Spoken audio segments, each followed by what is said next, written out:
Ako, we're gonna go ahead and get started here this evening. Mahalo everyone for making their way. Hopefully we have more ohana on their way. May they arrive safely. Just want to open this up in a good way. Aloha kako. I'm Lanakila Manguel I'm born and raised in Honoka'a. And honored to be able to be back in this space of here at LAUPÄHOEHOE. Hi, Auntie. Hi, you. Yay. So just want to open this up in a good way, just to ground us here in this area. We're kind of actually on the edge of Hilo Paliku and the edge of Hamakua Moku. But here we are on the northern slope of Mauna Kea. So welcome you all to this space and to this Aina Kupayanaha o Hamakua. Mai ka piko ka mokua mauna wa ke ai kalana wau hitana hele hele mai na wau tawailele holo he ki kanio ki hapu. Ha māku aku uho me kula i vine he wahi mō halao na pualani. Ha māku aki hilo aki hene lehua wahi pana o liloa. E uluna kalo kanu kaina e. Mai ke akua mai ke kino hiloa anapua ka mau kaina ne he ola. E ola. E ola mauloa e. Aloha. Aloha.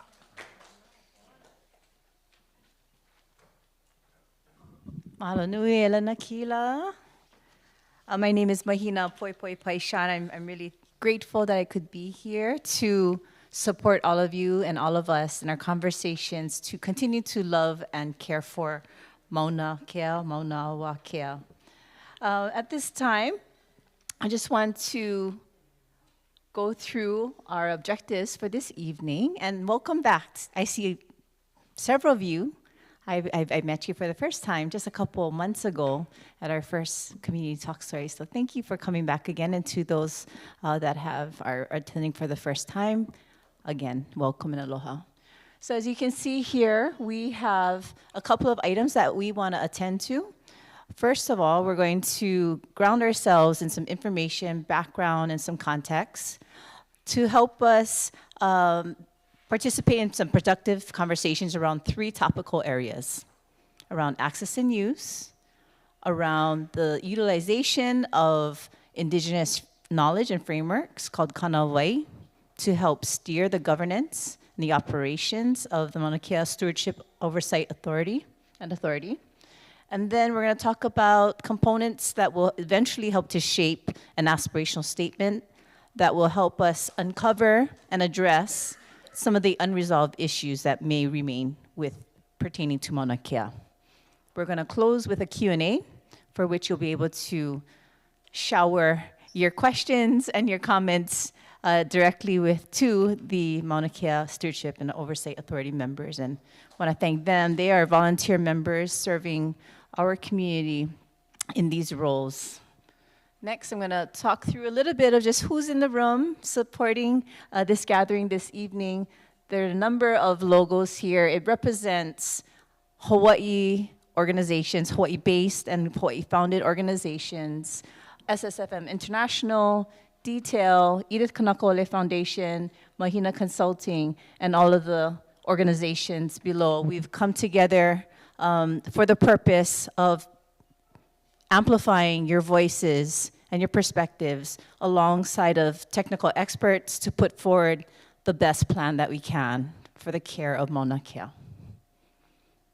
And now we're going to proceed to introduction of our MKSOA members, 30 members. In the room, we have Vice Chair Dr. Auntie Noi Noi Wong Wilson. Dr. Noi Noi Wong Wilson. We have Second Vice Chair Richard Matsuda. Mahalo, Rich. We also have Neil Hannes. And as you can see here, I know that Chancellor Irwin may pop in if she has the opportunity, but many of the authority members wanted to be, oh, of course, that handsome guy, Lanakila Mangwa, and we were able to hear his powerful leo already, just a couple minutes ago. We have our hardworking staff, John DeFries. He is tending to some important legislative-related business, and supporting him this evening is Project Director, Mr. Bill Stormont. I think many of you from this side know Bill. Lloyd Unipasami. And then Pua Enaan. Mahalo nui. At this time, is there anyone, any of the authority members that would like to just kind of open up the remarks?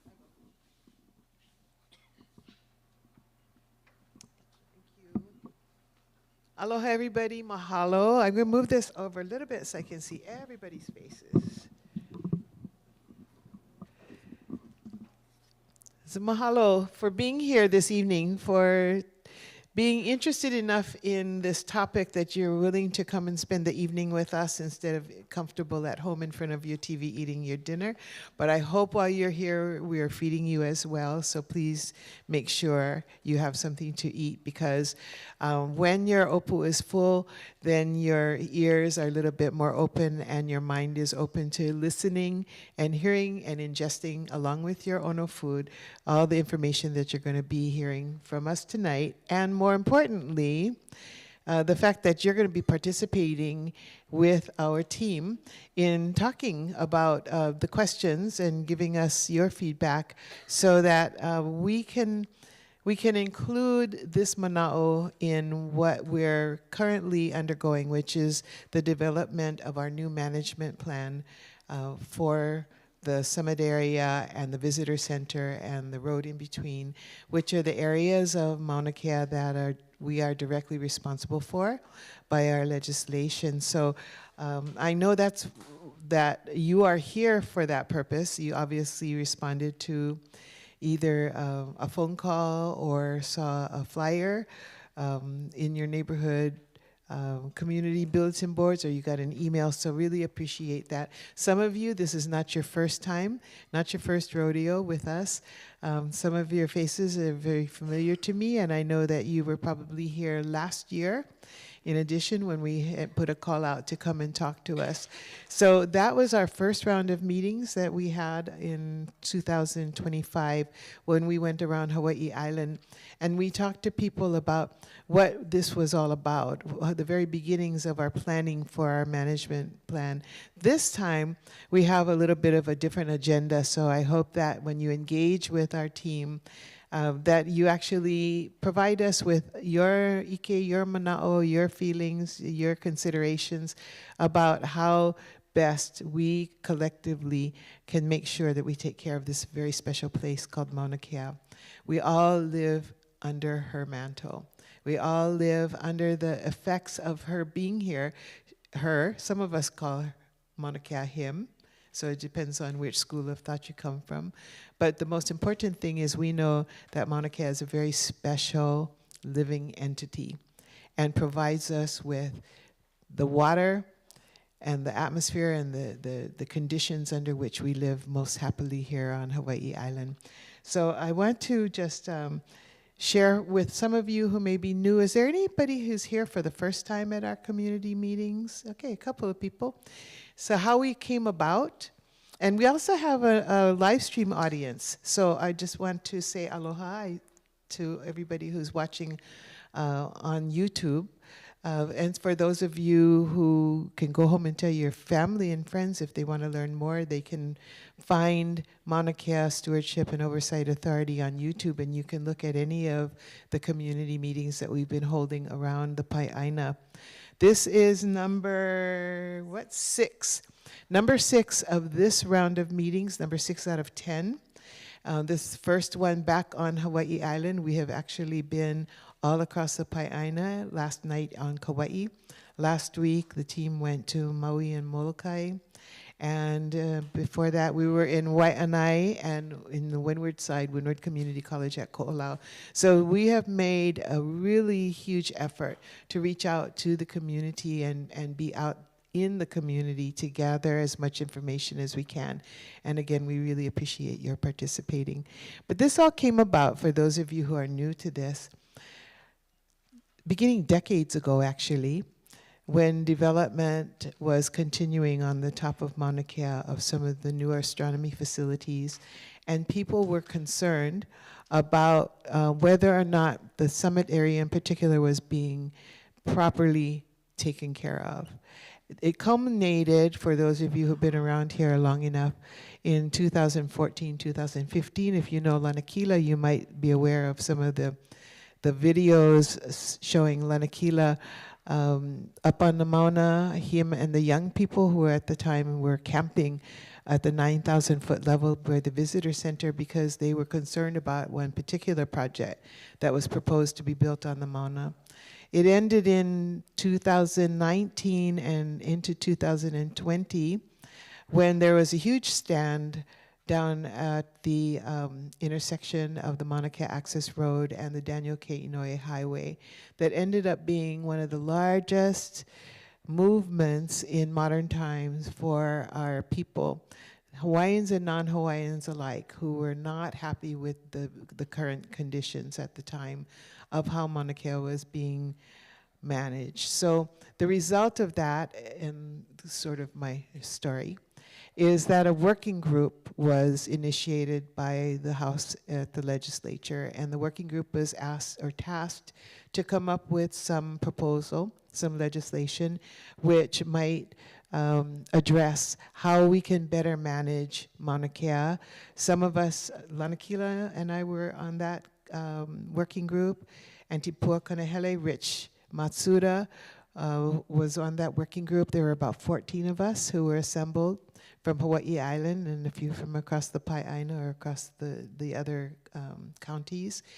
And we proposed legislation which would create a new authority that would be somewhat autonomous from the other departments, who would have control over what ended up being designated as the Mauna Kea lands. And they're specifically, as I mentioned, the summit area, which is sometimes called the Science Reserve, where the astronomy facilities reside, the visitor center at the 9,000 foot level, and then the easement on the road between those two. It does not include the areas below the visitor center or even across the street. But when we look at Mauna Kea as a very special place, we know that we have to look holistically at our Mauna. We can't talk about making sure that we act a certain way on the right side of the road and have no care about what happens on the left side of the road, do we? So we need to look at ways that we can make sure that we as Kanaka, we as humans, can properly interface with the environment up there, because it's a different environment than down here, down at the ocean, to make sure that our impact is as minimal as possible on the environment, on the plants, the animals, the features of that Mauna that make Mauna Kea so special. So that's kind of the short story of how we got here and why this is so important for you to participate. So I really appreciate you being here. And is there anything else that I have to talk about before? Oh yeah, so thank you. So in the development of the working group plan, there were 3 values that were introduced to us by Antipua Kanahele, and actually 3 values that the group came up with. And these values persist into the law, which eventually became what we call Act 255. So you'll hear us refer to Act 255. It's actually the law that created the authority and then gives us direction and parameters. And the 3 values that are incorporated are Mauna Aloha, Opukupuna, and Ho'olomua Oi Kela Kela. So those of you in the audience have some handouts, and that is included in your handout. But there are values about how we operate with our love, our mutual love and respect for the Mauna, and our long-term commitment, maintaining the integrity of Mauna Kea, how we, oh, can you go back? Sorry. Opukupuna, that we understand and embrace our duty and accountability to Mauna Kea, the natural environment, and we perpetuate Hawaiian cultural values embedded in the landscape, that sacred landscape. And Holomui Oi Kela Kela, which is about creativity and innovation, that we use that in our problem solving. And those are some of the principles that create the foundation for us at the authority and how we act, how we act with our mountain, how we act with each other, and how we establish such things as our management plan, our operating rules, and the things that have to be created. In addition to that, in the working group, there were some values, Hawaiian values called kanawai, and you're gonna hear in a little bit Antipua Kanakaole as she explains to us what kanawai are, but they're natural laws of nature and how we can use those laws to also frame our actions and our activity and what we do there. So with that, I'm gonna turn the mic over to my great partner over here, Neil. Neil will explain a little bit more about our process. Thank you. Thank you. Thank you, Noi Noi. You know, when we were on Maui, it became really clear. It says, we're here because many people made really tremendous sacrifices, and Noi Noi is one of those. To speak or use her voice, put her body on the line, and to do the kinds of things necessary to point to a problem. Now, it's a pleasure to be back with you tonight, and it's interesting now we're going to have second conversations with some of you and first conversations with some of you. So, Kalamai, if I have to review a little bit and speak again, repeat what we may have said the first time when we were here a few months ago, because we want to kind of have everybody on the same level playing field. And this won't be the last conversation. Plans of this complexity kind of happen in layers. And so we're kind of having you reaching out and engaging community at each kind of pertinent layer so that people can see this thing evolve. So what Noi Noi has kind of recapped is we saw a problem in the state. The community saw a problem, and the legislature saw that problem too. That arresting esteemed kupuna, you know, having people make great sacrifice being in harsh conditions for months at a time out of aloha and outrage, about a series of events, having contested cases, hearings that really complicated things, having litigious activities going on that sucked up time and money and so forth and resource, and really creating a division that kind of hurts our society and tears it apart, is not how we want to be in Hawaii. One solution to a part of that was for the legislature to create us. And so this authority came into existence through Act 255, which Noi Noi covered. And now it can just be another state department, and if so, what's the point? Why have to have just another one if you're going to do the same thing? And so it's really important that as we embark upon our work, we kind of think about the ways that the things that created the division, and then correct those things through our practice. So one thing is, the MAUNA wasn't so much of, we had an intention to really kind of create a great astronomy, a science reserve, and so forth, but the MAUNA really wasn't a stakeholder in this. It was just where you put it. And so one of the things you saw, that beautiful language from the working group, is the MAUNA is a stakeholder. The MAUNA is paramount. You know, and everybody that we've talked to across this state, no matter who you were, what background you come from, kind of love that MAUNA. It is magnificent, and everybody recognizes that. And so part of our goal and part of our theory of change, if you will, how we're going to be different, otherwise what's the point, is number one, recognize that. Now if you're going to recognize that, what do you do? How do you, in what ways is the MAUNA do? What are you trying to protect? And so you've got to reach out to people to find that out. And so that's why we're seriously committed to community engagement. Secondly, as we hear things, we're going to tell you what we heard, and it may not be what you said or what you even agree with, but we're going to tell all of that, and we're going to make some reconciliation in what we decide to do, not so much to please everybody, but to be transparent and be logical about what we chose to do and why we're going to choose to do it. So those are parts of our theory of change, and then ultimately, when you enact something, we have to follow through. We have to be accountable. If there's a rule, you have to enforce it.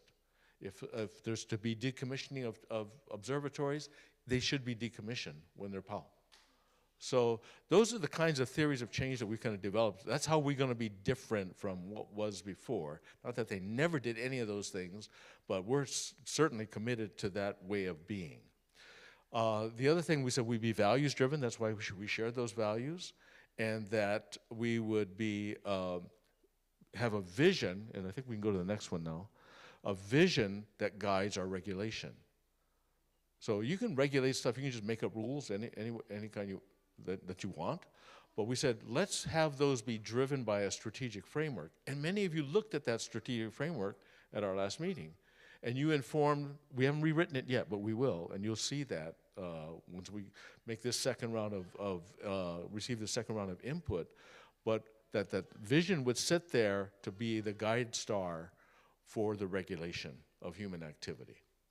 So we're going to come back to a piece of that vision tonight, the aspirational statement that the legislature told us to put into that strategic framework. So you're going to have a chance to hear what that was about, what they told us to do, and help us answer those questions by giving us your input.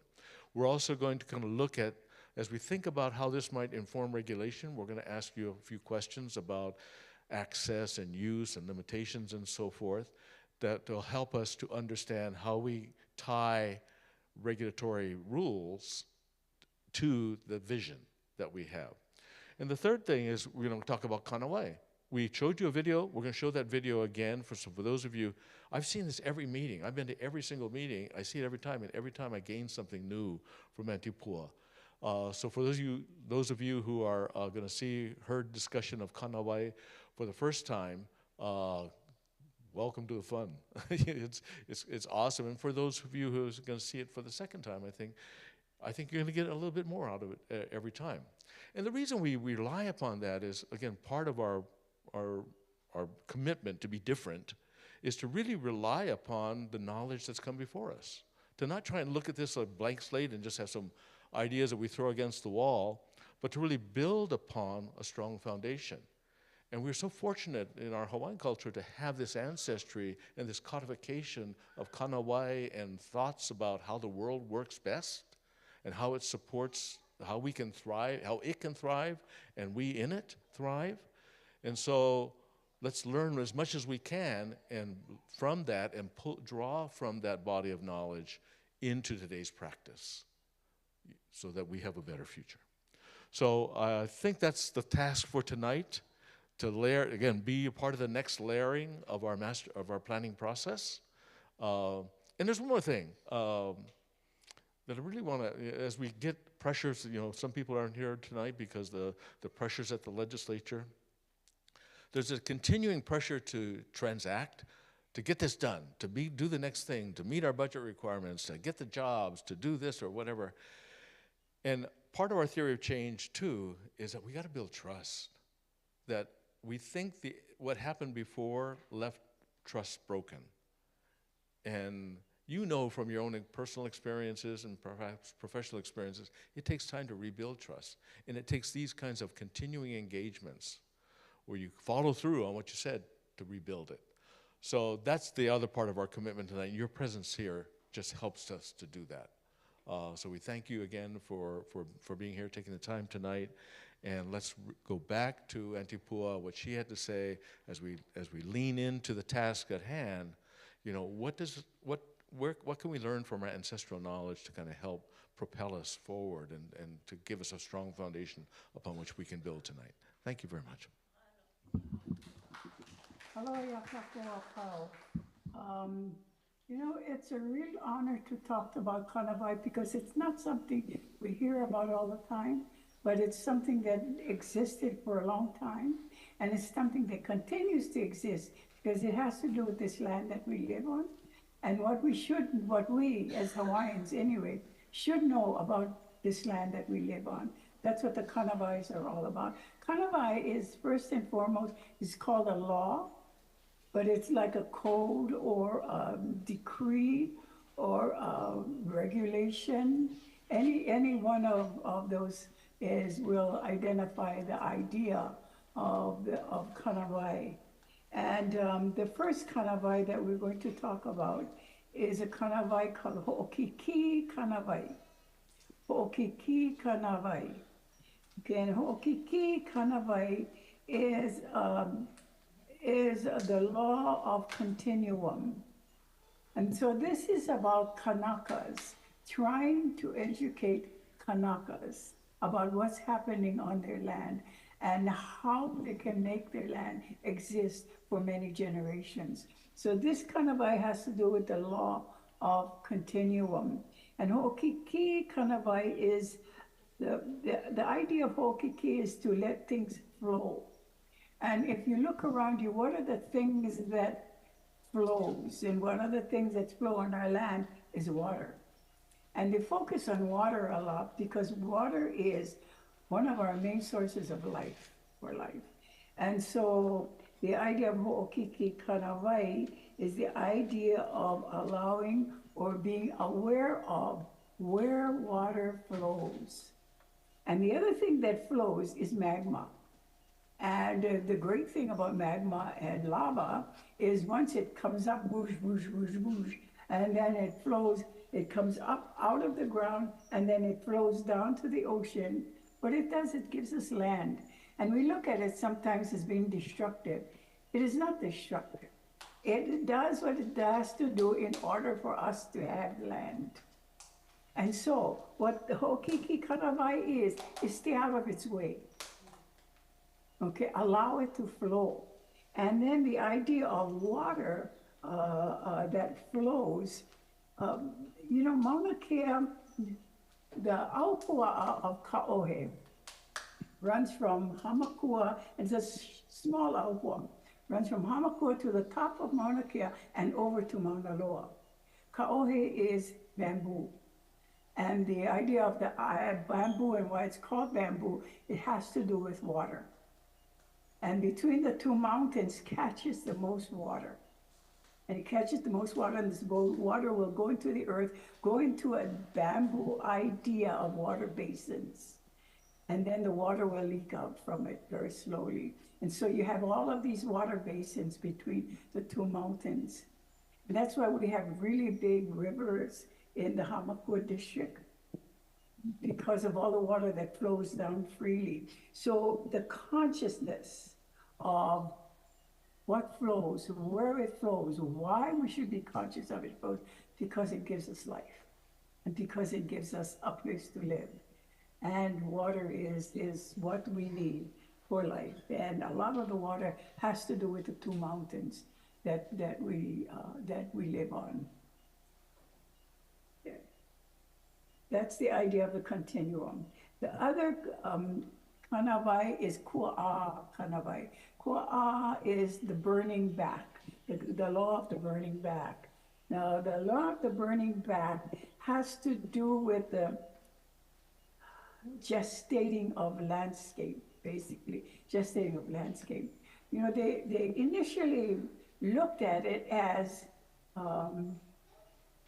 or compared it to an ali'i of very, very high rank. You don't approach the ali'i of very high rank because he is out of reach of everybody. It's the same thing with these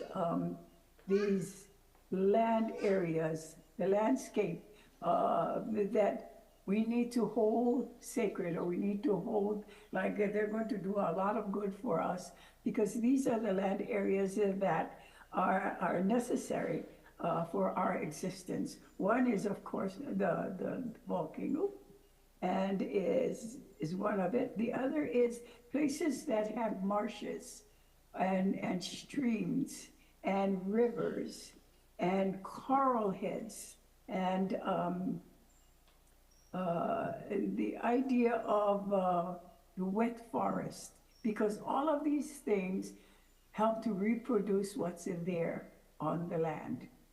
Coral head lets things out into the ocean, and a lot of fish go for it. Okay. And the wet forest is what gives life to more forests. Okay. And the streams do the same thing. And so this is the idea of the law of the burning back. So you look for these places and you be sure that you allow these places to maintain itself as it is. The other kanawai is Kaiokia kanawai. Kaiokia kanawai is the law of natural boundaries. Now this is a law that we as Kanakas need to be aware of. Okay, the law of natural bodies is the law where all of these things that I just talked about, the volcano, the movement of water, and all of that, where they are moving. And what it's saying is that you have to recognize the boundary. So this is what this is saying. Know the boundaries. Know your boundary as a Kanaka and know the boundaries of the land. So Kanava is all about the environment, all about the land and what the land is doing and where the land is and how the land provides for us. And therefore, our idea of being conscious of it and staying away from places that is not good for us. Okay, the last kanawai is ki hoi hoi kanawai. And ki hoi hoi kanawai is the law of regeneration. And so the law of regeneration is that it's like the first law is the law of continuum. We need to continue our own generation of Kanakas. And we need to see that the generation of the natives continue. We need to see that the generation of the native birds continue, or the generations of insects that live in these areas continue because they're the food for the birds. And so we have to be conscious of all of that as natives of the island. And again, these are the 4 laws of the land. And the law of regeneration is that we go out and there is a sense of reciprocation. And the sense of reciprocation is, if you go back to the Kumulipo in the first 2 lines, I was going to say this in with the first Kanawai, but I didn't. But with this particular line, the first 2 lines of the Kumulipo, o ke awi kahuli vela kahonua. And when you talk about that, people say, oh, that's when our earth is hot. No, it's talking about the lava. When the lava is hot, it makes our earth hot. O ke awi kahuli lole kalani. And what that does when our earth gets hot like that, and a lot of steam is coming up, it clouds the sky. It hides the sun. So what it's doing is it's returning water to the space above and turning it into clouds. And eventually, what that does is that cloud system will return the water back to us. So there's the whole idea of Kiho Kanabai is the idea of reciprocation. That we give and the land gives back. And so be conscious of the fact that the land does give back.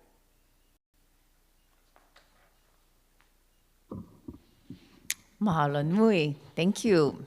A lot of information and knowledge and wisdom to take in. And we'll be discussing more throughout this evening about the application of kanawai. So a couple of housekeeping items. If you've not been in this cafeteria before, the restrooms here are just makai, side of the building, to the left, right before you enter into the premises. And then secondly, there's plenty of food. If you're hungry, please replenish yourself. The water, there's cups here. The school has graciously allowed us to use their water vessel there. And finally, if you, for some reason, did not pick up one of these cards, this card here, this is gonna be, you. Please bring this card with you to our breakout sessions. And so, now I need you to please take a look on your name tag. You should either have a blue dot or a green dot.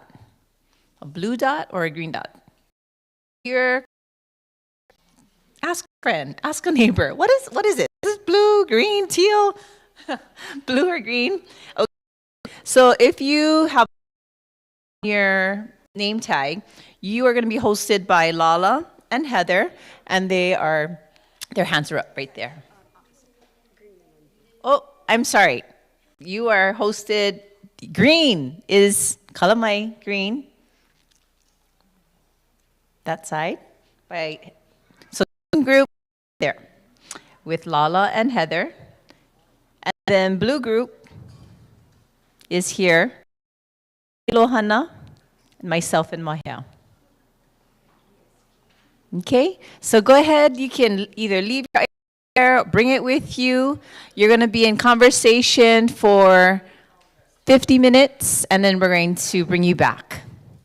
50 to 60 minutes.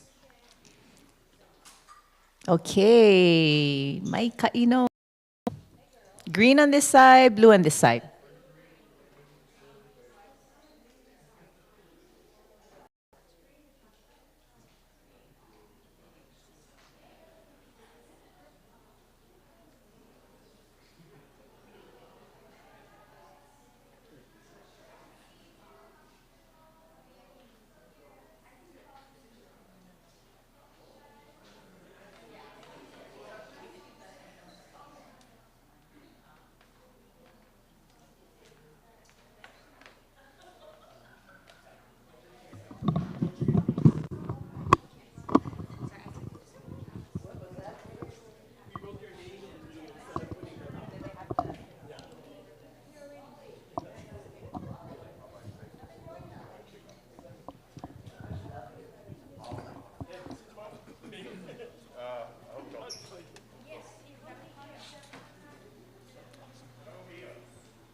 Turn this to see where everybody was going to sit before we set.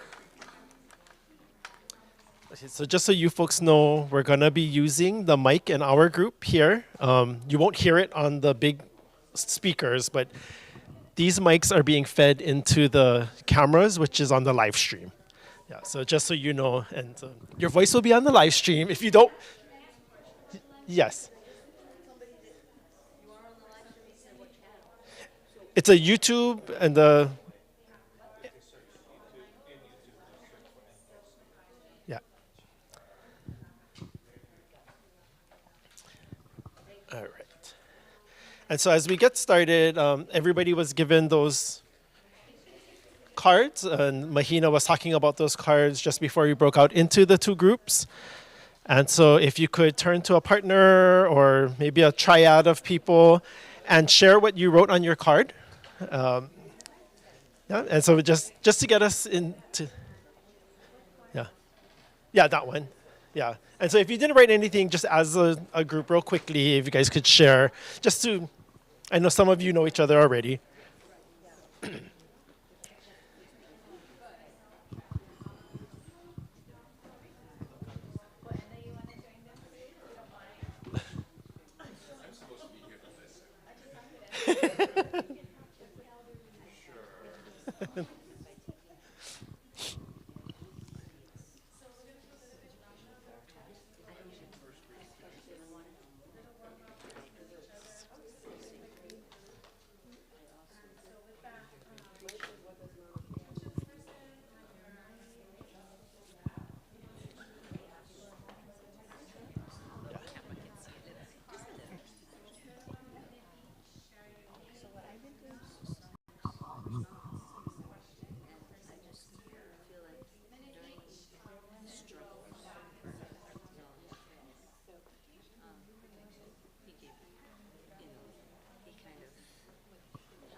we can finish up our thoughts, and then we're going to come back as a larger group to continue our conversation. So we're going to wrap up and come back to our larger group. So right in a little bit, so you can finish up what you're saying.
Okay, so let's turn our attention back up here. And so just as a reminder, as we, some grounding etiquettes about what we're doing.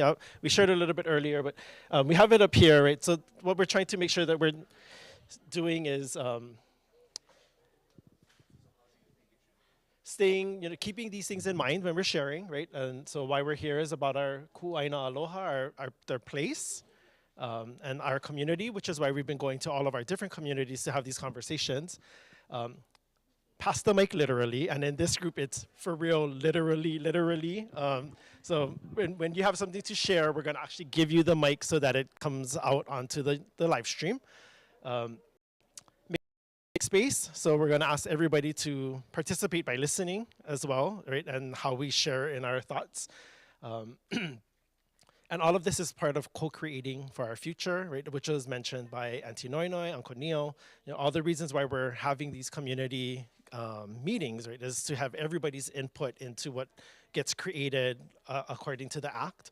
And then, of course, being here physically is one thing, emotionally is important in being a part of these conversations as well, and mentally, right? Because what we're doing is creating our solutions for the problem that is been put forth for the authority. So we have 3 questions that we're going to be taking a look at today. One around access, one around the kanawai that Auntie Pua talked about, and then the 3rd question is about the aspirational statement. We can go in order, 1, 2, 3, or if there's something that is a burning desire that you really want to talk about the kanawai, or you really want to talk about the aspirational statement first, we can take it out of order. If not, we will just go in order. No? Okay. So our first question is around access and use. What are some examples of social, safety, and conservation impacts of recreational use that should be monitored, right? Again, so this is in connection to Mauna Kea. What are some of the things that you know of or you think about in terms of people accessing and people using Mauna Kea that we should be monitoring? And if you have a thought, I will hand over the microphone.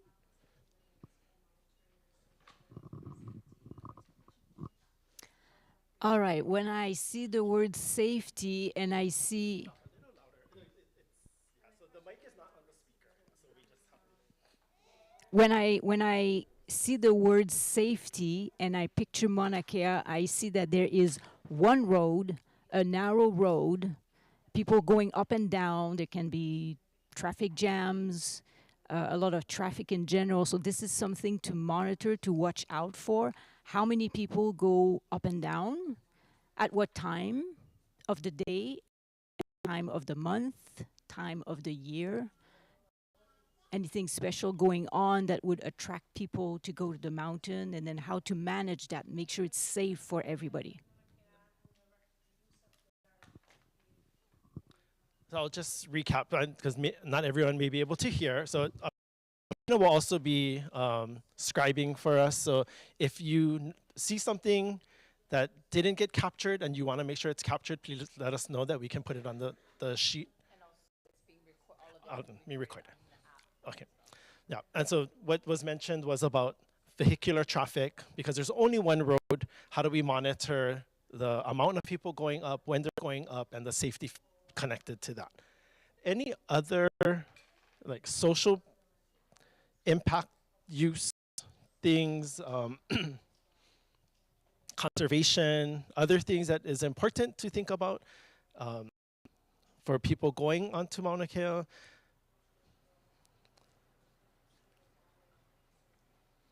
Okay, hi, Lisa. I'm not so sure if it's monitoring or not, or if it's some other thing, but it is keeping people away from cultural sites. There are very specific sites, and I think they need to be protected. And I like the use of the mountain, but I also like boundaries. As I teach my students and children boundaries. I think everybody actually respects boundaries, mostly. Some people. So what was shared was about within the natural environment, the cultural spaces that are there, and making sure that there's some monitoring or protection of those spaces that are out there. And I think I'll just add a little in what I think where Lisa was thinking was, it's not just the ones that we know of, right? There's identified cultural spaces, but there may be things that we don't know yet that's there. As more people are going up there, we may find more things. Any other ideas?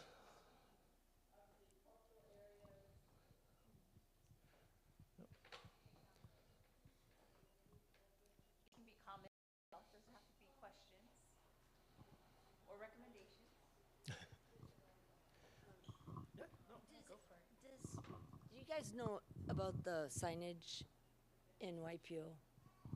It's very Hawaiian English, so it explains why they're saying certain things, and some of it is the kapu. And so some signage that tells the people that are visiting what and why, maybe. That's a Yeah. So I think in expanding the thought of monitoring, right, it's not just having somebody there saying, don't do this, this is here, this is not here, but also having signage that does that for us as well.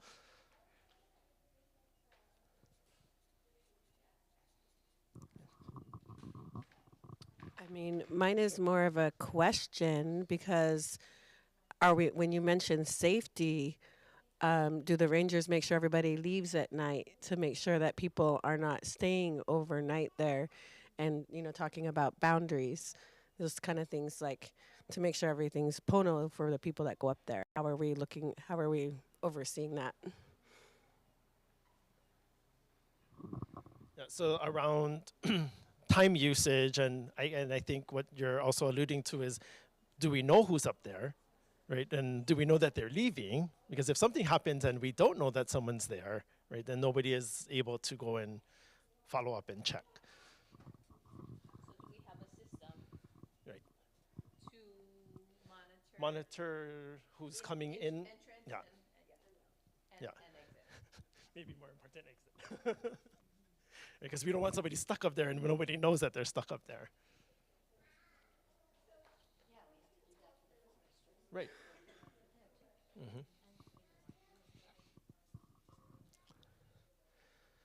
Any other thoughts around the social safety and conservation impacts of recreational use up on the mountain? May I ask a follow-up Sure. question? Is there anything else that you wanted to know about ranger role or responsibility?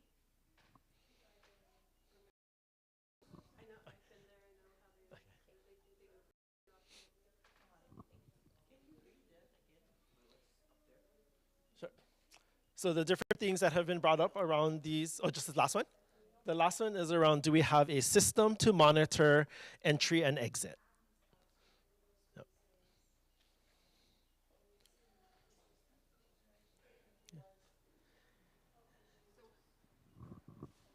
So what you're saying right now, that there is no system to monitor the entrance and exit to the mountain? I see. highlighted and put into the actual report that goes and comes out of the work of the authority.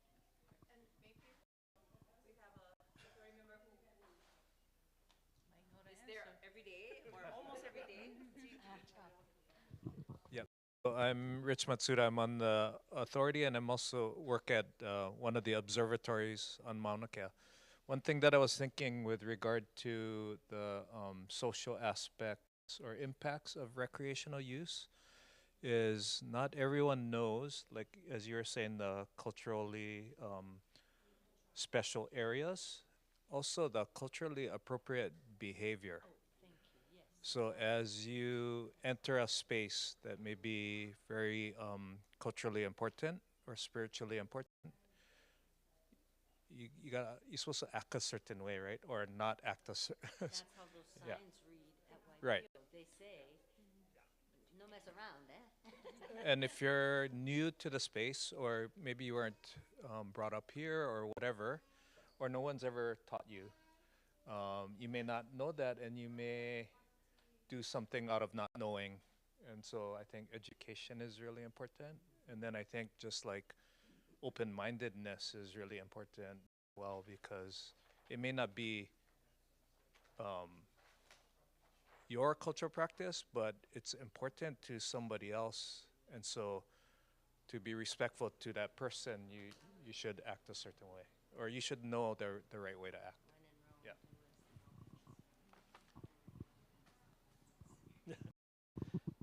Okay. Any other things? And just want to prompt one more thing. When we think about like social, um, perhaps lots of people who are from Hawaii Island don't necessarily go up there, right? There's other people that are going up there, right? And how are they finding out about it? And how do we make sure that that there's some kind of controls around their safety, right? And the safety of our Aina, right? If that triggers any thoughts, right? Like, it's so many more people are coming now than.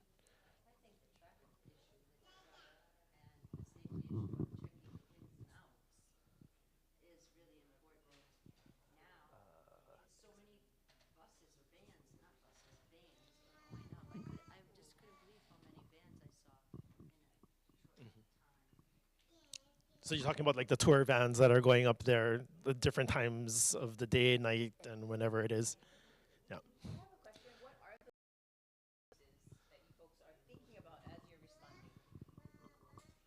You mean like what we do when we go? No, in general, like. In general, like there, for example, there a recreational use might be snow play, might be some people consider hunting as recreational use.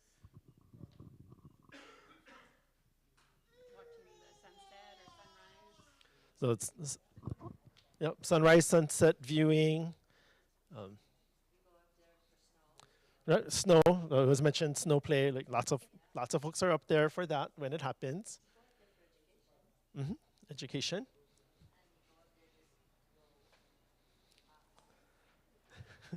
Yeah, just to be right. Yeah.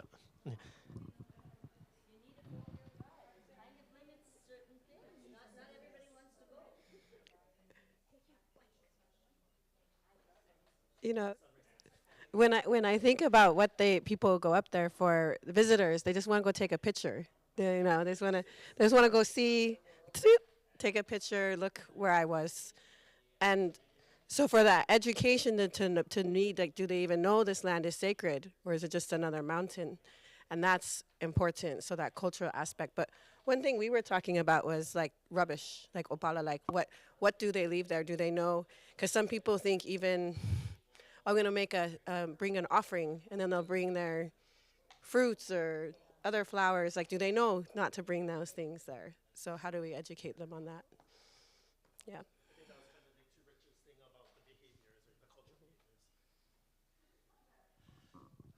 All right. If we have no other. There was one other safety thing, and that is that a lot of people don't understand altitude sickness. Safety around altitude. Yeah. You know, over here on the island, you can go up, and somebody says, I got a headache. You can go down real fast. Yeah. But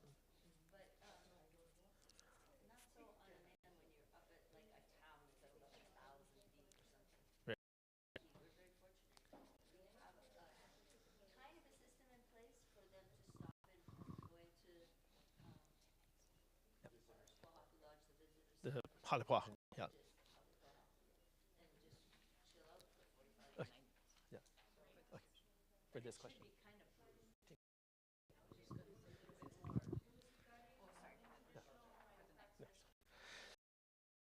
The next question around the I'll just read the question.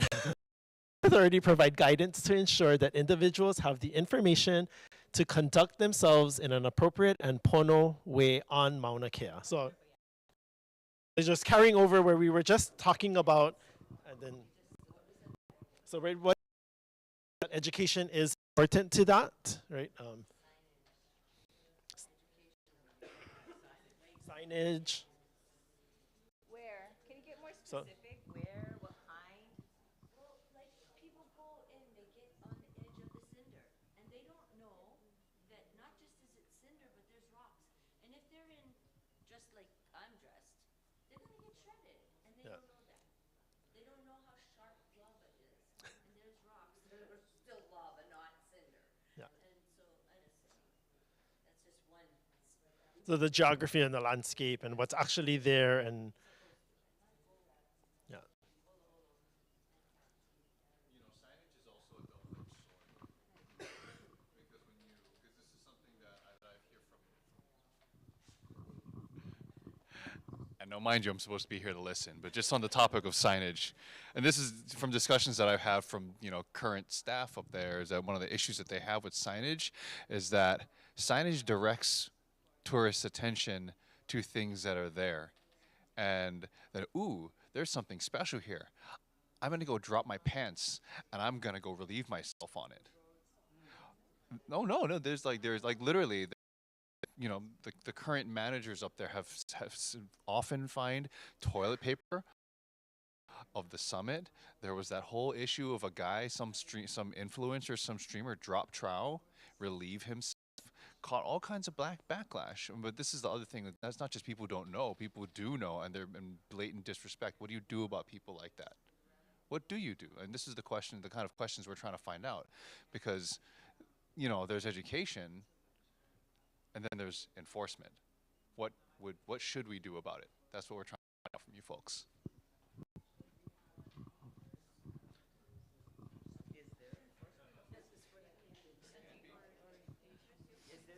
So there's a question around if there's actual enforcement up on the Mauna, and can I turn that to you?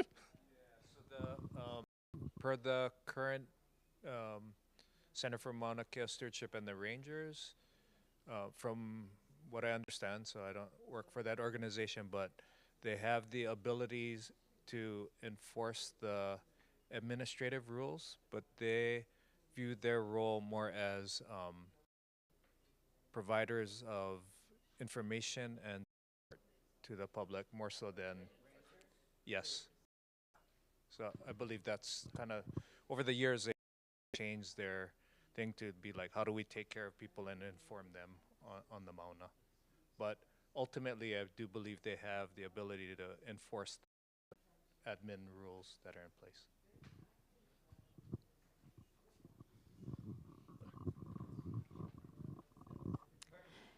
Guidance can be provided with different media. It can be signs, but when people are at the summit, because of the lack of oxygen, they're a little bit not focused, so they can see a sign but not realize what the sign is saying. So at lower elevation, you can have signs. You can also have short videos, like classroom setting, or you can provide information in writing, or you can provide a website or a QR code. Some people will like to hear information. Some people will like to read information or be told. I mean, if possible, even if somebody is planning to go to the mountain, if the day before they can view something online to get information, there are different ways to provide guidance. So just to recap what was just shared, right? Using the spaces that are available, or maybe creating these spaces to provide additional information and education about the space that people are entering. Do we have a protocol for the vans that go up? Are the vans associated with UH? or is it just all, any kind van can go up? No, there's a permitting. There's a permitting? Permitting process of what vans have the permit to access. So I'm just going to go out on a limb and say, what if they banned everybody from going up in their personal vehicles and only you could go up if you were with a resident or in a tour?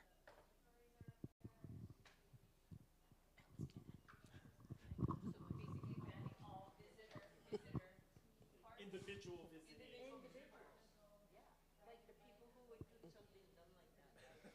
I agree, there are. A state individual told me, oh, you can put up another sign, just one more sign for the people to ignore. The next one to go all the way in, like mentioning you're watching a video, make them sign a waiver, like have an app or something where you have to sign in to all of this material before you go up. So instead of gatekeeping everybody to go in vans, you could make them sign something that would limit, and it makes them put more effort into what the experience is. So that's another idea. Some kind of accountability piece to ensure that they've read it and signed off on it. Okay.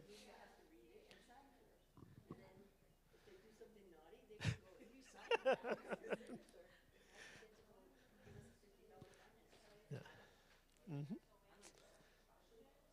Okay. Yeah. So an accountability with some kind of potential fines or something, right? Like if there's.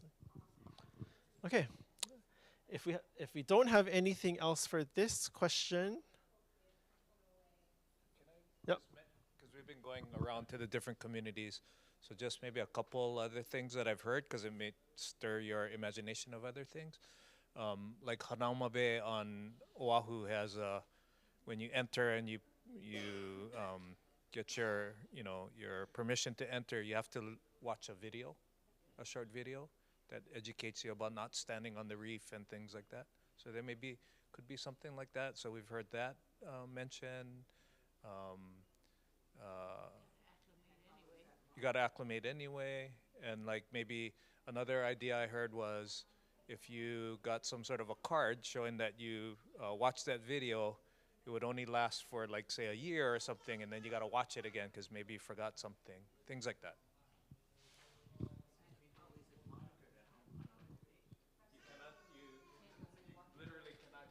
Past the gate. Yeah. Yeah. Yeah.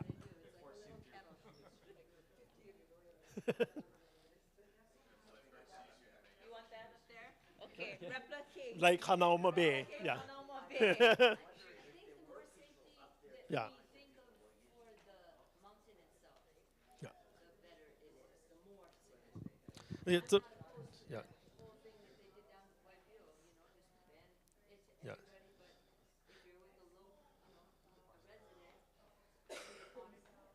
Yeah.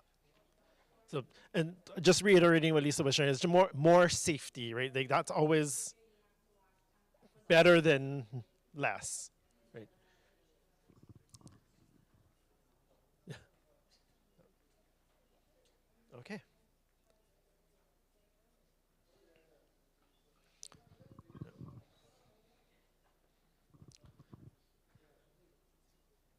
I'm curious if people are thinking about the audience being locals, residents, or are people thinking tourists? Visit. Only? Like, what is the audience that people are Okay. thinking about? Yeah. So the question is around who, when we're putting up these ideas, are we thinking that it's for residents / local residents or tourists and visitors? Like, should it be defined? Should it be different? Is it one and it works for everybody?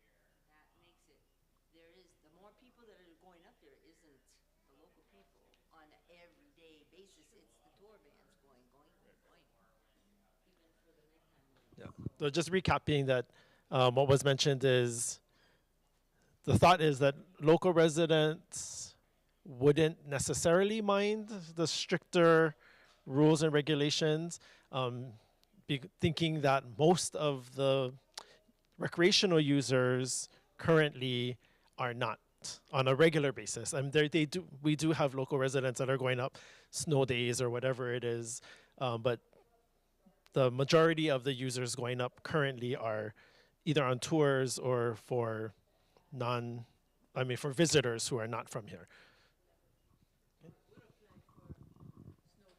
But it would apply for snow days, right? Yes.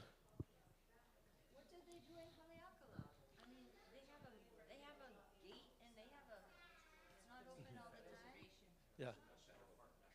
Yeah, the national park, that's why.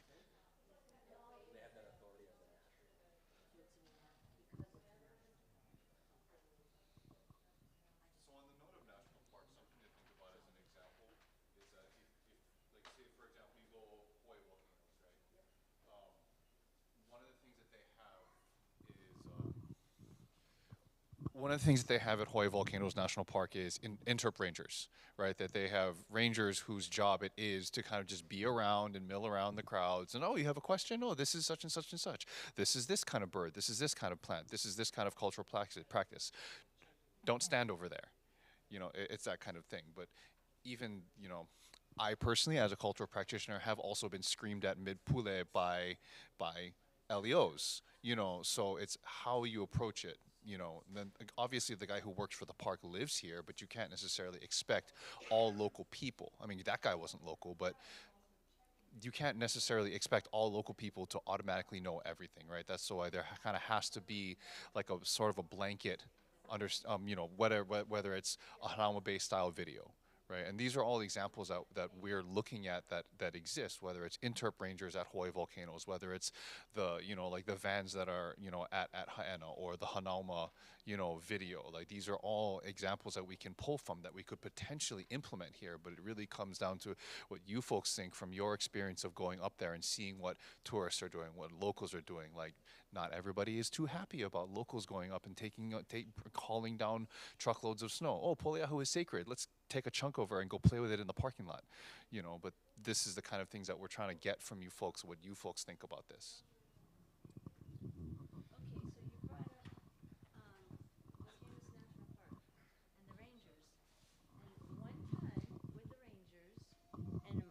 My grandsons were with us. We had walked them all the way into the surface flow way back at Kalapana days, long time ago. And so we get all the way over there, and I'm gonna just be very non-good, no politically correct statements right now. Two haole kids are sticking one stick. I'm like, where did you even find a stick on this desolate lava flow? And they got a stick, and they're poking it in and watching it burn and trying to pry the lava up. And the ranger came over, clamped the kid on the shoulder and says, you don't know how inappropriate you're being right now and how disrespectful you are to this mountain, to the people who live here, and to me as a ranger. And I was like, I was so proud of him. And my grandsons weren't right nearby in earshot. And I went over to him after he was done with his little lecture, and he did it very tactfully, and the boys stopped immediately. But some adults were even throwing pennies on the lava, and he had to talk to them too. So after he was all done, I went over and I said, could you repeat what you said to my grandsons? Because it's a good thing. So rangers, I think, are great. I don't know if we can have rangers on the mountain, but I think we have some. Sure. Guys up there that are Yep. So just adding to, I think, the conversation earlier that Auntie Lucille brought up about the enforcement and what rangers have authority to enforce now is maybe where Lisa is taking the conversation around clearly defining additional how we use or maybe increase the presence of rangers up on the Mauna. Yeah. Yep.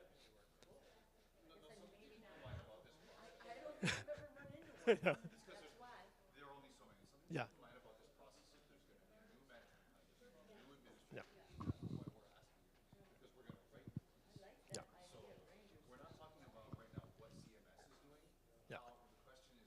would we see in the future? What would we like to see? How would we like to see? Yeah. Yeah.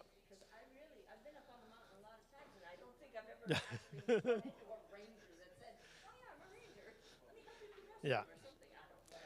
So we're going to move to, I think this is leading us nicely into our next question around the kanawai that we watched the video with Auntie Pua. And so on the tables, we put these bookmarks with the 4 kanawai. And so I'll just go back through them, right? As we think about, after learning about the kanawai, the natural laws that Auntie Pua talked about, and examples of how they guide stewardship and ecosystem management, what are some examples of places or times on Mauna Kea or other places where kanawai are at work?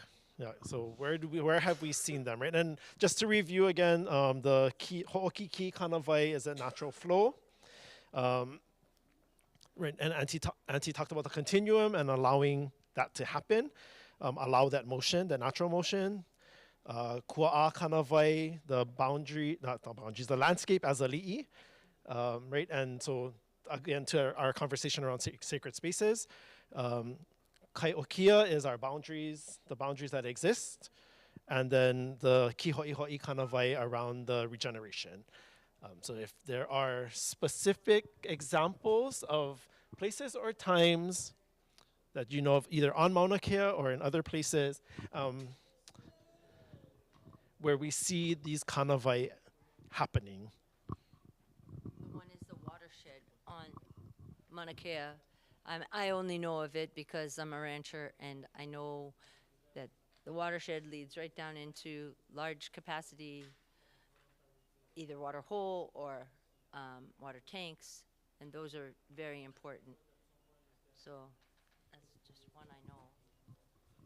And then, especially for our community here in LAUPÄHOEHOE, right? Auntie Pua talked about ka'ohe ahupua'a just over that way, right? And so we're very close to the examples that she was giving around the ka'ohe ahupua'a. Other things?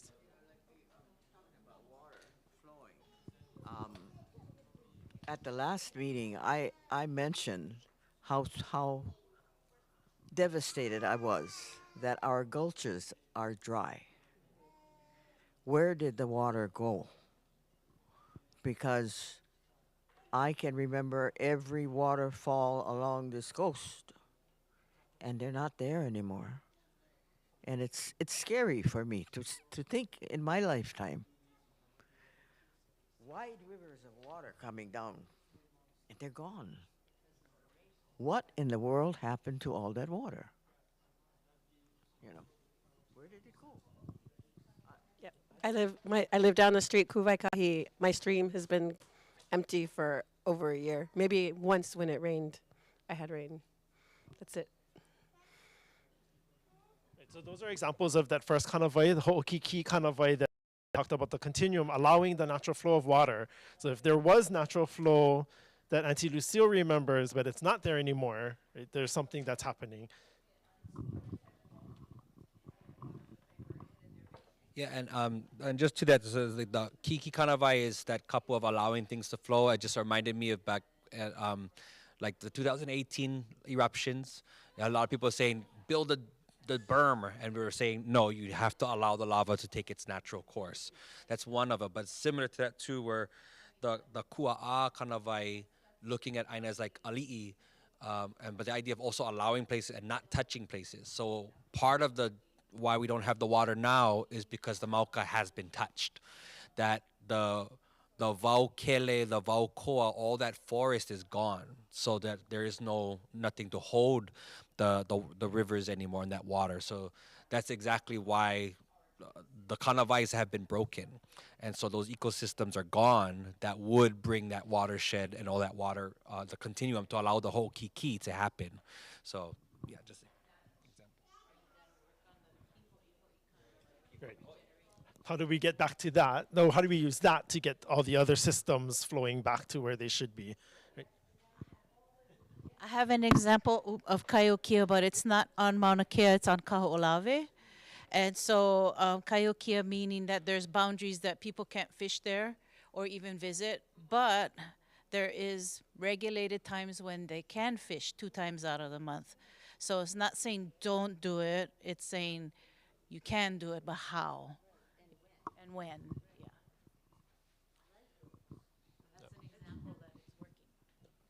I think there's also on Kauai and Miloli'i. No, is it Miloli'i? The CBSFAs. Yeah, those community-based management areas. Yeah. Kaupulehu. Yeah, that's it. Yeah.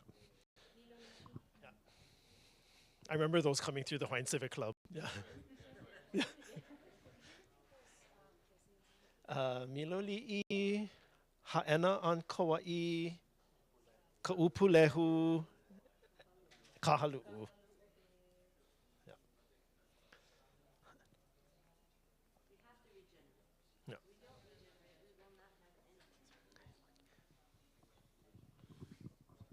So for context to help everybody understand, again, this process, right? So these kind of like, three of them in particular, they're in, if anybody who went to AHA's in like 2019, Kukulu Kapohu, right? Kukulu stewardship pillars, right? So these are our pillars of stewardship. And what we're trying to do here is one of the things we're trying to do different is what if we start formulating policy around these natural laws, right?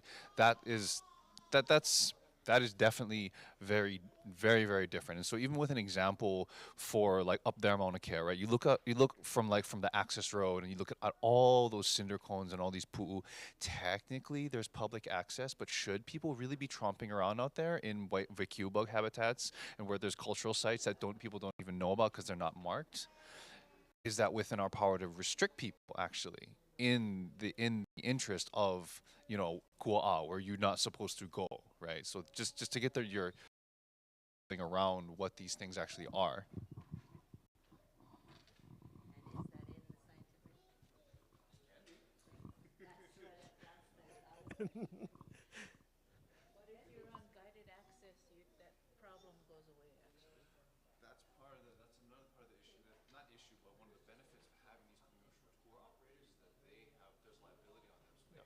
They have to, part of their permitting and.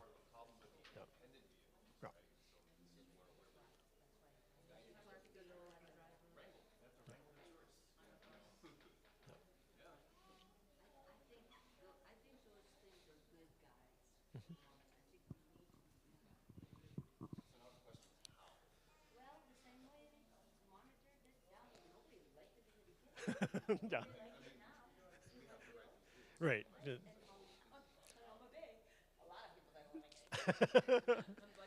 works, you know what? Yeah. The fish are better than they were. Just seems logical. Yep. You should be able to do the things that are law designed and that make sense for Mauna or our Aina. Just putting a thought for in the realm of the ki ho'i kanawai. Part of that is also in the kanawai. It's about also kind of our absence to allow natural restoration.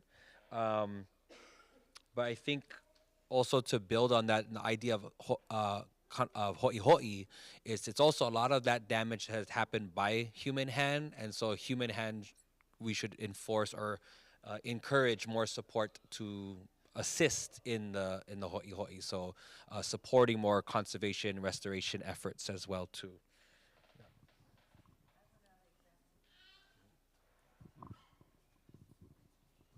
I have another example of Kahalu'u. So there's a steward, which is the Kohala gang.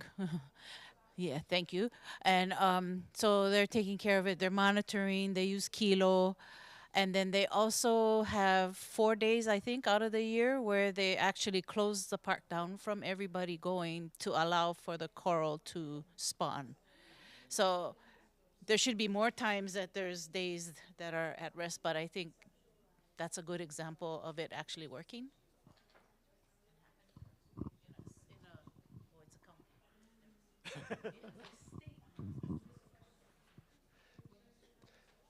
So we've had some good examples of different kanawai in current spaces. And so as we think through, do you need anything else? Yeah. Okay. So as we think towards the aspirational statement that is part of the work for the authority as well, what are some of the social justice issues that are still unresolved and underpin the conservation, preservation, and public use of Mauna Kea?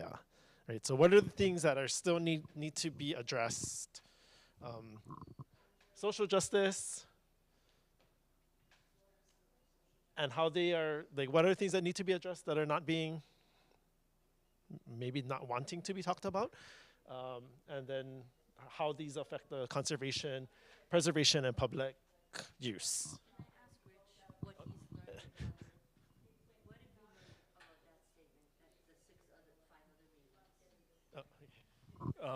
Yeah, so I was asked to give a summary of the kinds of things that I've heard at the other meetings around this aspirational statement, and a lot of it was talking about what does social justice mean to people.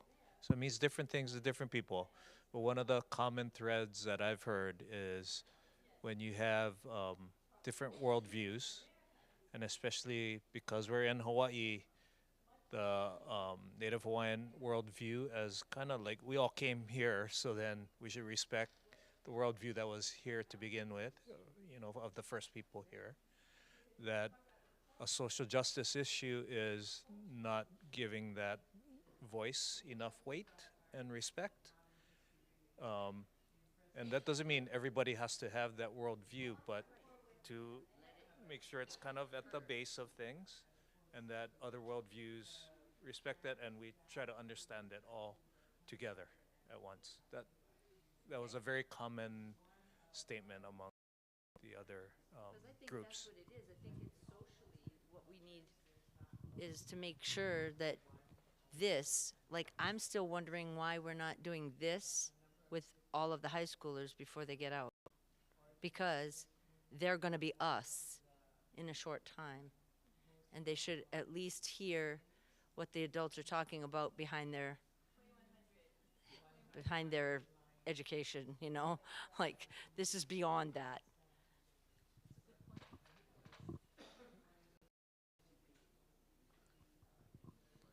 So socializing this to the next generation or younger, almost adults. Actually, even some of our young adults need to be in these conversations, right? Like,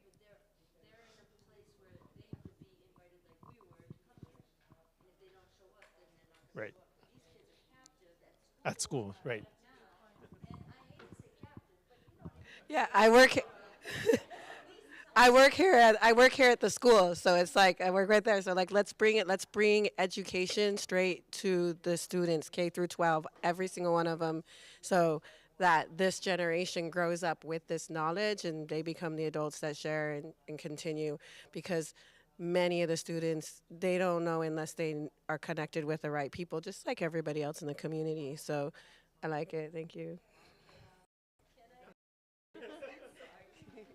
Okay, my granddaughter and her boyfriend are in the same graduates of Hilo High group. And I told them I was going with Bill up the mountain to learn more and more. Oh my gosh, I was just so happy and blown away. And I wanted my granddaughter there so bad. And when after I started telling them about it, and they went, oh, well, we don't like that whole idea of the mountain and all the observatories up there. And but do you know about it? Have you learned anything about it? Have you sat in meetings? No, but our whole class doesn't approve. We all went up and protested. I'm like, well, that's good. They all had but they were being told by somebody else their opinion. And I want them to formulate their own opinion. And I want them to hear all of this talk story before. It is a social somewhere. Only one of the social justice pieces there that Lisa. Are there other pieces, or going back to the summary of the previous workshops, right, about defining social justice? One more thing. So I think the other thing I heard, which the formation of this authority is trying to address, is who gets to make the decisions as a social justice issue. Like, is it broadly across community, or is it narrowly, or that was a lot of questions we heard about that. And I like these meetings because they are broadening it up. And that they took it to other islands I didn't care about. Not a bad idea. Yeah. Okay, so I'm going to hand this over to Lanakila. We're going to slowly start to wrap up. I just, in the realm of social justice, environmental justice as well too. I think it's been one of the key things that's triggered a lot of involvement is cultural access rights. That's been there's a history of impediment of that, protection of those cultural sites, but also the protection of the conservation there. So for me, the conservation zoning is something that probably parallels the closest with our kanawai within American law. I think the biggest dispute has been, or what's created all this is the overdevelopment or development in conservation land. Because even though we're talking about everything, we're talking about the most tourists walking around, it would take 300 years of tourists walking on one pu'u straight, nonstop, to do the amount of damage that one construction does in a day or two. So in a conservation zone, that's been one of the big things is how can that be? How can certain things be happening when it should be zoned or protected at particular levels? So we have time for maybe one more thought around this. If anybody else has a burning comment, question, could be a question here too as well, right?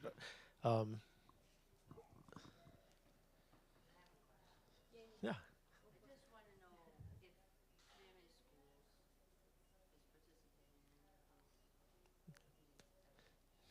So the question is if Kamehameha Schools is at all a part of any of these conversations.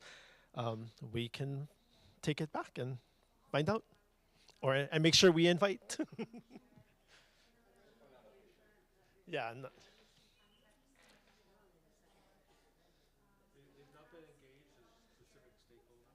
Yeah.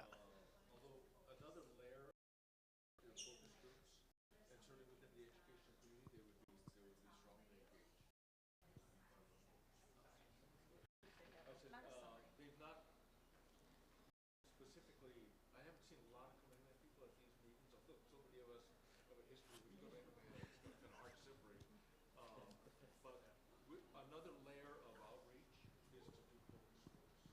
So an astronomy focus group, the commercial tour operators, the cultural practitioners, educators would certainly be one, and they would fit probably together. And some of those are happening for the Yeah.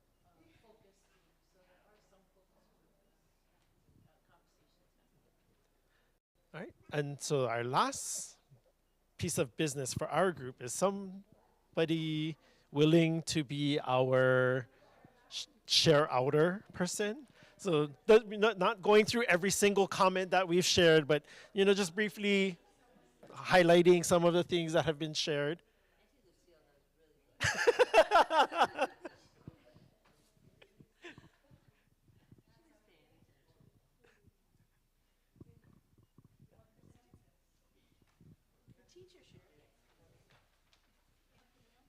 been voluntold before for this, and I think I learned my lesson.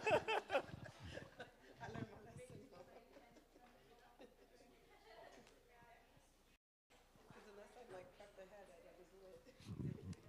Why, you cannot.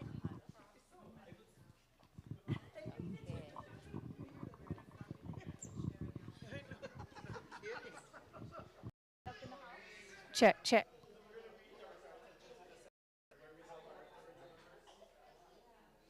Check, check.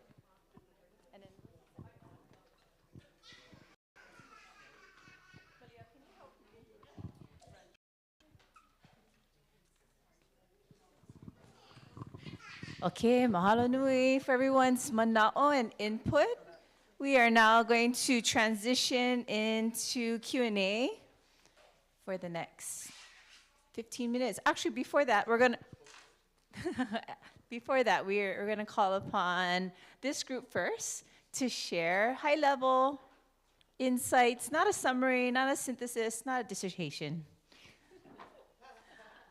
High-level insights, reaction.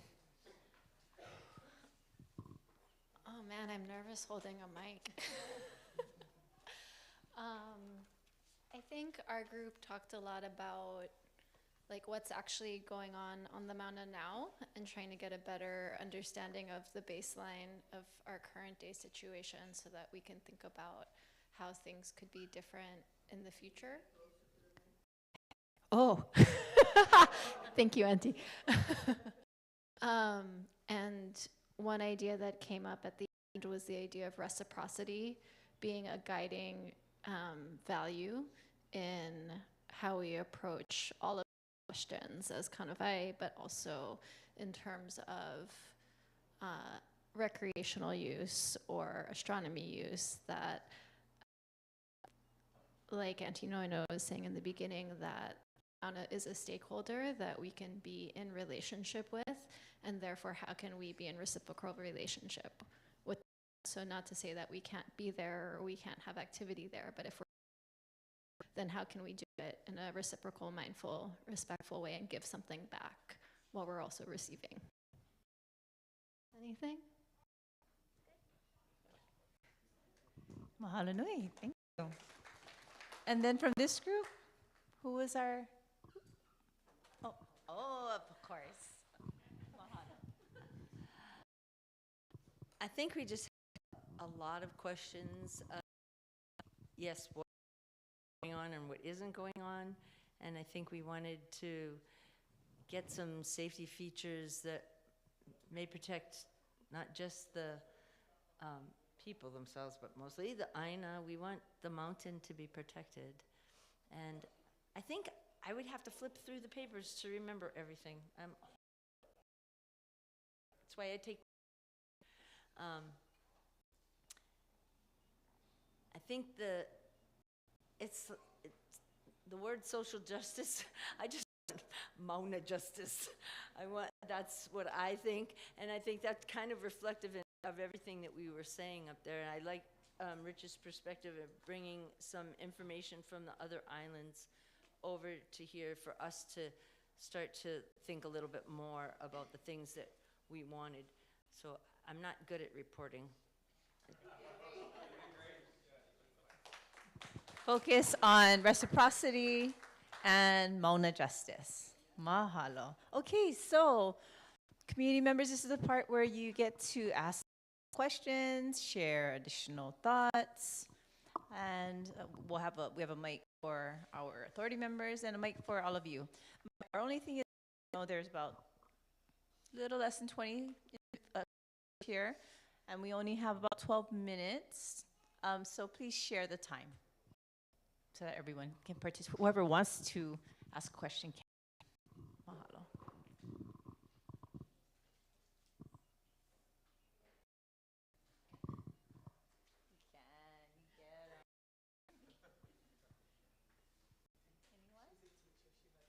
I do. I'm like, whoa. No? Okay. Anyone on this side of the room? Additional thoughts, recommendations, guidance, questions? No. Good, wonderful. Anyone here? Sure. We might as well hear from you. What is your timeline of how you see things going? Because you mentioned you're going to do more focus groups on individual different types of community, whether it's education, cultural practitioners. So what do you see happening in the future, and when do we get to start seeing results from the project?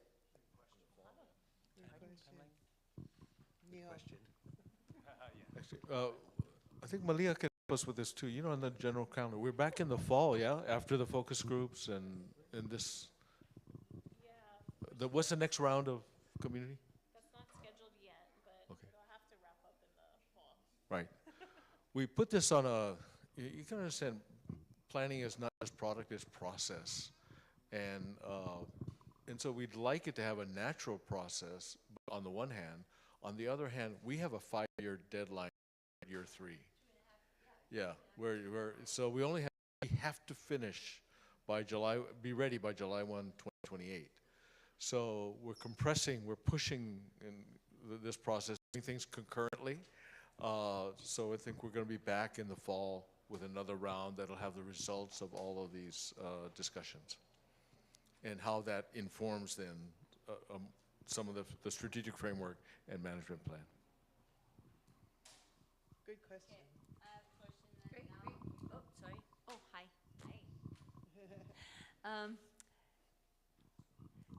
In our group, I made a mention that I thought that it would be really good for you guys to come and show up at the high schools so that more kids that are going to be potential adults could hear what's going on the MAUNA.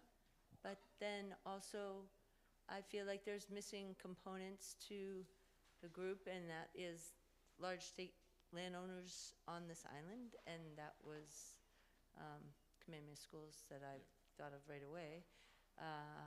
And the only reason is because then in restoration, we have a situation on the, tens of thousands of acres of used to be sugar lands that weren't diversely planted. And I guess I would like to see some education towards that, either at the high school level and the college level, and also within the ownership. In the spirit of transparency, and we promise we'd be transparent, I had a 41-year career at Kamehameha, and the last half of it was in the land management division, and the last 15 of it was managing all the agriculture and conservation land statewide. That's what made me eligible for this authority post, because you have to have Hawaii Island land management experience. But I don't represent Kamehameha. I'm retired. I'm not doing anything now. I left Kamehameha after 41 years in 2016. I still have many of my former associates we're very close with, and they have their own hands full, believe me, at this point in time, but I know I can speak confidently that philosophically there's a lot of alignment, because we made that shift in how we managed those lands when we were there from 2000 to really kind of optimize a balance of returns, not just pursue cash, so that we can have schools. And so I think there's a lot of philosophical alignment, and we'll reach out to them in specific ways. And they have been at some of our meetings, not so much in droves, but I think they're represented, and I'm confident that we can talk to them. There's another thing I should say, that in my Hawaiian home, and what's pertinent to this coast, we're trying to kind of leverage some discussions with Kamehameha and N. Young, kind of on behalf of Kamehameha for the Hamakua Coast, Micah Kane, now that he's over at Parker Ranch, and Kali Watson with Hawaiian Homes, to see if we could start to look at what's going on in the lands in terms of reforesting lands, taking down eucalyptus and other things that might, if we can kind of create a hardwoods. And Kali Watson was concerned, and it says, I'm building homes for Hawaiians, and I'm having to ship in at high cost due to tariffs and so forth, all this lumber from Canada. Why can't we be producing it here? And there's lots of reasons, and that's a big challenge to get to scale. But one of the things, we're involved in discussions that quite outside of this authority, but landowners who are concerned about that and willing to kind of investigate how we do that. I just want to also, to the point of getting our youth involved. That's something about getting more of our youth. So mahalo to Ohana, and when we have our Opio with us, that's important. And as a teacher myself, especially when it comes to things like this, I would say this one time, at one point too, Mauna Kea has become a political discussion, right? So that's why it's one thing that's kind of maybe not in the schools directly. But and when it comes to civil engagement, you bring your kids to the meeting. Grab them. That's how a lot of us got involved with civil civil meetings and coming out to these things. You know, somebody pulled us to that meeting, and we have to reteach our youth that this is part of engaging with your community and being with this too. That it's not on our convenience. We have to be able to make the sacrifice to show up. And I say that as a person who has been involved with this particular movement for a long time, when I can say I was a young person. Yeah. And you, if anything, you know, it is important that we really look to our community too, to from here, please go home, share with your community, share with your family, and encourage them to come out to these meetings. I know it's inconvenient, it's a struggle for a lot of our families to be able to after work, after our meetings and such like that too, but this is where these decisions are making. And I think out of any other state or county entity so far, we are making a very conscious effort to make ourselves available as often as we can, because we are community too. It's something that we're authority members, but we're community. And this authority was created because of efforts and the community. And so we just want to make sure that the community sees that and participates as well. So, but yeah, just tell them, get in the car. And sometimes you might think they're not listening, but they're sitting here and they're going to listen to something. So, but in that engaging with our youth too, we're very much conscious of that, and we want to try to support that as much as possible as well. Mahalo. Any final questions or comments?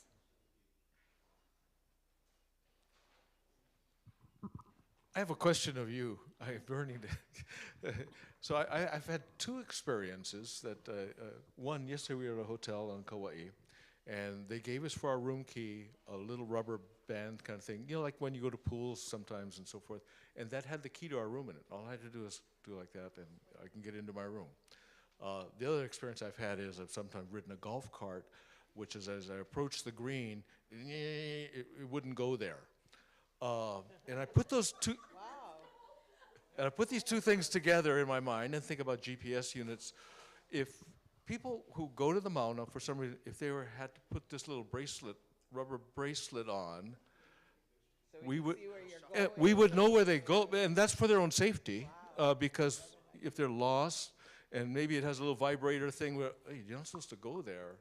I don't know, would that be intrusive? Would that be like...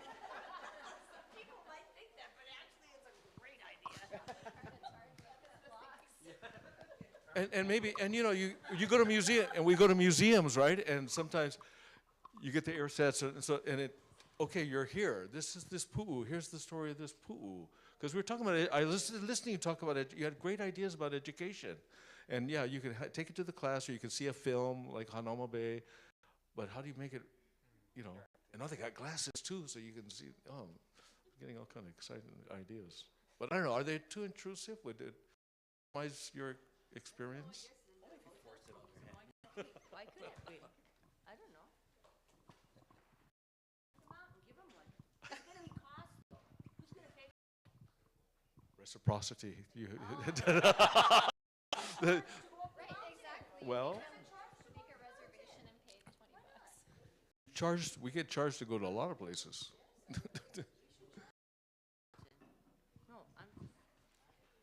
So it sounds like there's good food for thought, for consideration.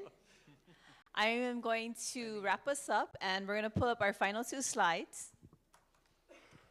Announcements, and then authority members, please stay right here. Thank you again, each of you, for coming this evening, and to those who joined us online, mahalo nui for. And you can add more mana'o if, you know, this evening, over the week, over the following weeks, you have more thoughts. If you'd like to share this QR code, please do so.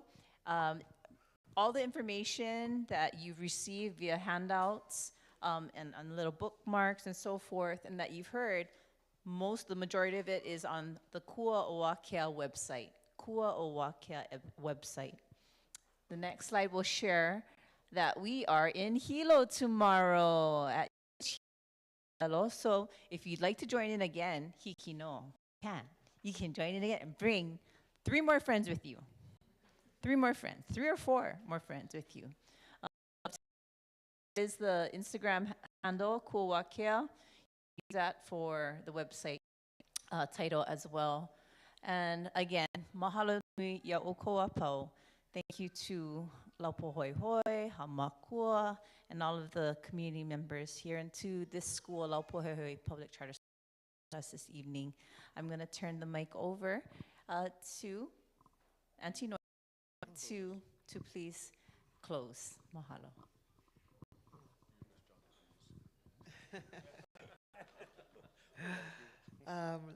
So, you know, again, I know it's been said a few times already tonight, but we really do mahalo you coming out, spending the time with us this evening, choosing to do that instead of home in your own, the comfort of your own home, because it's important. It's important not for us, it's important because as a collective, we all want to take care of Mauna Kea. And if you don't have that in your heart and in your mind, then you're probably in the wrong room. But I think everybody's here on. So really, really from all of us, mahalo for being here in Zoomiland online. Mahalo for following. I can't think of anything I would rather do than be sitting home watching on TV, but. But I did watch the 1 or 2 events that I couldn't attend in person. So, you know, it just shows you that our community is interested, and hopefully it gives us, we're only 4 of the 12 members on the authority, but, you know, it gives us hope that, and maybe some reassurance that the effort that we are individually putting into this by raising our hand and being on this authority is worth it in the end.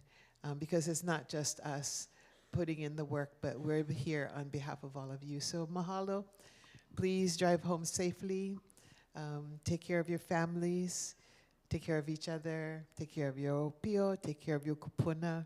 Thank you so much, Auntie Lucio, for being here with us tonight. She's the mayor of LAUPÄHOEHOE, right? Well, you all know that. So those of us who come from elsewhere, this is Auntie Lucio. She's very important to this place. So again, go home safely. Take more food. Plenty food. Yeah. And there's kalo as well, if you'd like to take home some kalo. Yes, take some extra food home because that's good food for tomorrow as well. And we're going to be here for a few more minutes. So if you want to, as the rest of the crew is cleaning up, if you want to come by and just have a personal chat, please do. So mahalo, aloha, and do you want to say something? Pull it close? Yeah. All right. For a quick pull it to close this evening, just as we're sitting here and discussing for Mauna Kea, just remind us of the elements that we are here to protect is also what sustain us. So meki aloha nui. Kuma koi ka malu o ka mauna ka pu, ka mauna ki e, ka mauna o ka vai ula, ka mauna o ka vena ula, ka mauna o ke kapahau kia, ka mauna ka pua wa kia, ka pua ka ne, ka pua poliahu ka puno, ta puno matou e ola.